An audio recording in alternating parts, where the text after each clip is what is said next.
కన్నులతో చూచెను. ఇదిగో ఇప్పటి నుండి సమస్త తరములు నన్ను ధన్యురాలిని అనెదరు. ఎందుకనగా శక్తిమంతుడైన ఆయన నాకు గొప్ప కార్యములు చేసెను. ఆయన నామము పవిత్రమైనది.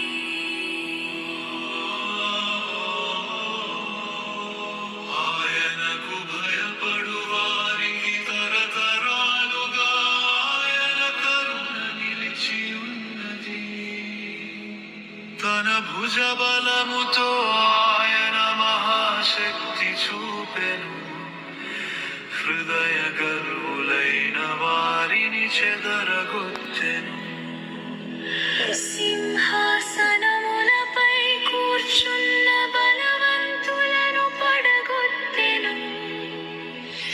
దీనులను ఉన్నత స్థానమున నిలిపెను.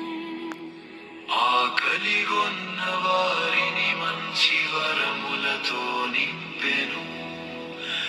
ధనవంతులను ఖాళీ చేతులతో పంపెను.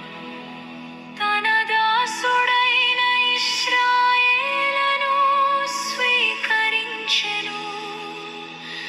తన కరుణను స్మరించుకొనెను. అబ్రాహాము మన పితరులతో పలికినట్లు యుగ యుగాల వరకు తండ్రికి మహిమ కలుగునుగాక, కుమారునికి మహిమ కలుగునుగాక, పరిశుద్ధాత్మకు మహిమ కలుగునుగాక. ఆదియందు ఉన్నట్లే ఇప్పుడును ఎల్లప్పుడును యుగ యుగాల వరకు మహిమ కలుగునుగాక. ఆమేన్.